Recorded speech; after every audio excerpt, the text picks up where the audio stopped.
Média. Média. Podcast. Média. Podcast.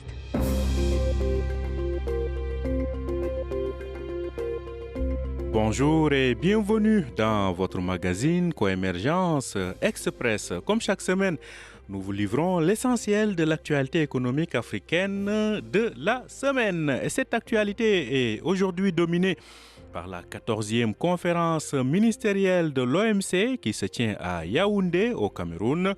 Depuis jeudi dernier jusqu'à demain, les responsables du commerce mondial essaient de trouver des solutions pour relancer l'Organisation pour le commerce mondial, l'OMC.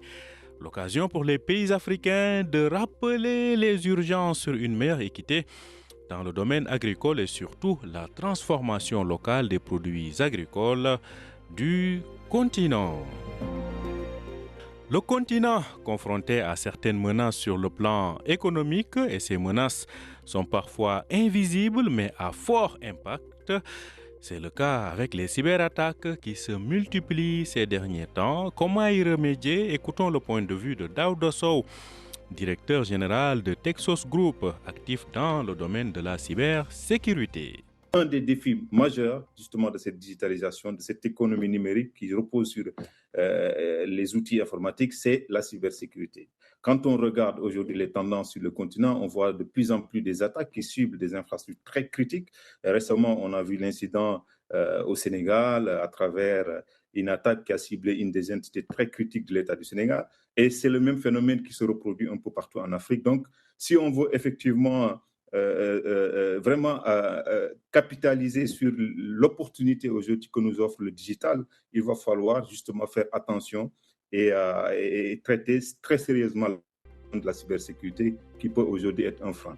Prenons à présent la direction de la Côte d'Ivoire où les agriculteurs ivoiriens font face aux impacts de la baisse des cours du cacao. Vous le savez, cette année, la baisse des cours mondiaux du cacao résulte d'une certaine amélioration de la production, contrairement aux années précédentes, des années marquées par une forte flambée qui avait fait le bonheur de ces agriculteurs. Peut-être que cette année, la situation risque d'être carrément différente. Allons voir à Abidjan ce qui se passe chez les producteurs avec Zainab Dosso, notre correspondante sur place.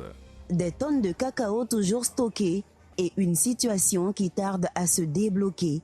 Conséquences directes, baisse du prix du cacao, pertes financières et des familles en difficulté selon les producteurs. Pourtant, pour tenter de soulager la filière, une enveloppe de 291 milliards de francs CFA avait été mobilisée par le gouvernement afin d'enlever les stocks.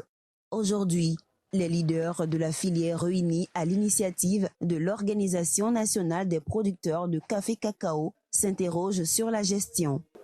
Je suis Thibaut Yoro, le secrétaire général de l'Organisation nationale des producteurs de café-cacao de Côte d'Ivoire. Les enlèvements qui concernaient 123 000 tonnes, 100 000 tonnes ont été ciblées. Et sur les 100 000 tonnes, l'État a décaissé 291 milliards.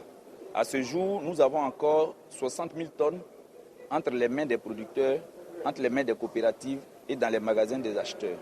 Voilà notre revendication. On ne peut pas encore avoir du cacao sous nos bras et se précipiter pour aller lancer une campagne intermédiaire où le cacao n'est pas encore sur les arbres.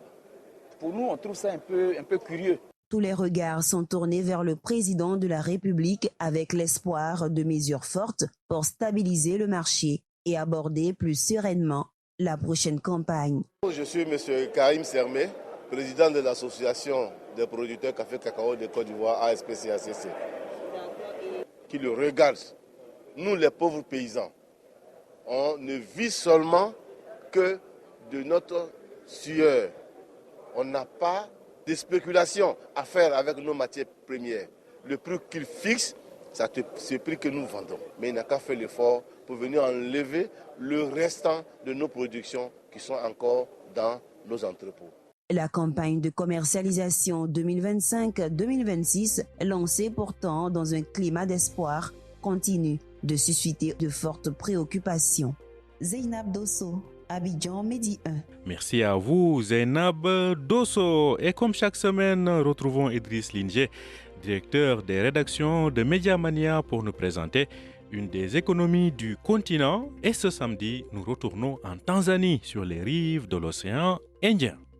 La Tanzanie affiche une croissance économique notable.